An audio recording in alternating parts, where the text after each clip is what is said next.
Hai semua, selamat datang di channel ini. Ini adalah video pertamaku di channel ini.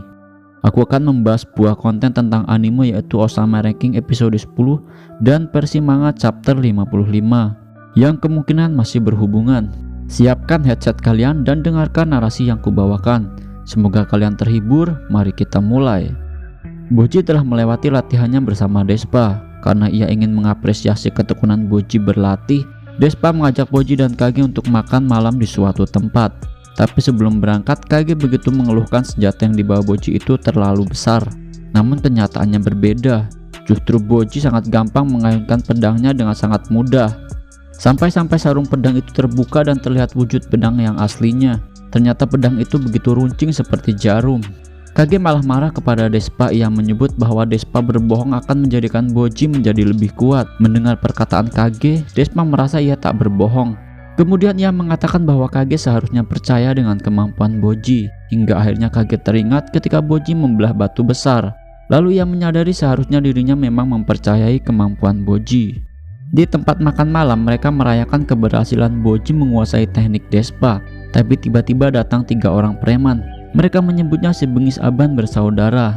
Mereka bertiga datang hanya untuk mengganggu. Awalnya Despa sangat tenang ketika Aban bersaudara itu mengejek Boji. Namun ketika Despa diejek, ia merasa marah.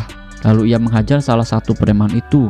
Karena tak terima si preman itu merasa marah, kemudian mereka bertiga menyerang Despa bersama-sama. Main keroyokan istilahnya. Boji tak tega melihat Despa dikeroyok, lalu ia menghadangnya. Namun ia malah terkena bogem mentah dari si preman.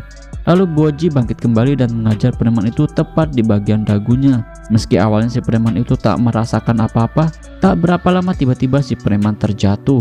Kemudian Despa menjelaskan itu adalah teknik di mana rahang adalah bagian efektif untuk menyentak kepala hingga menyebabkan gegar otak. Kali ini Boji menggunakan senjatanya untuk melawan salah satu preman tadi yang sudah membawa senjata juga. Tak disangka hanya dengan serangan kilat membuat si preman terjatuh pingsan.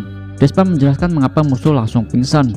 Dikarenakan senjata itu mengenai titik saraf yang melebarkan pembuluh darah hingga jantung pun tak dapat mendorong darah ke otak dan akhirnya musuh pingsan. Kage merasa berterima kasih kepada Despa yang telah membuat Boji menjadi semakin kuat.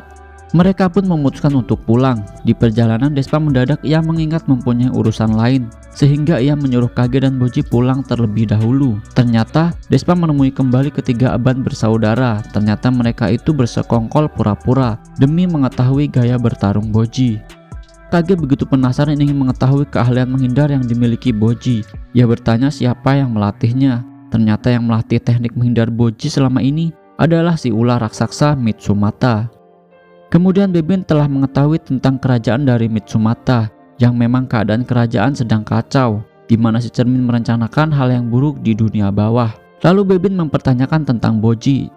Info dari Mitsumata bahwa Boji telah menyelesaikan latihannya dan ia semakin kuat. Sekilas Bebin mengingat masa lalu yang menganggap bahwa Daida lebih pantas menjadi seorang raja. Tapi Mitsumata merasa Boji akan menyelamatkan banyak orang termasuk Daida. Mendengar seperti itu Bebin hanya tertawa. Akhirnya Bebin bisa mempercayai Boji bahwa ia telah menjadi semakin kuat dan kejayaan kerajaan akan dikembalikan di tangan Boji. Boji yang ingin kembali ke kerajaannya, ia merasa tak mempunyai keberanian. Ia telah mengingat kejadian-kejadian yang telah terjadi kepada dirinya. Kage mengingatkannya Boji untuk lebih berani. Hingga akhirnya Boji membentur-benturkan kepalanya dan ia memutuskan untuk kembali ke kerajaan. Di akhir cerita diperlihatkan sosok bertopeng sedang berada di penjara dunia bawah tanah. Ia sedang memakan seekor tikus. Oke, di sini kita akan lanjut di manga chapter 55. Raja desa yang sedang membaca sebuah surat, lalu ia berdiri bangun untuk mengambil senjata dan kemudian ia memutuskan pergi ke sebuah penjara dunia bawah tanah.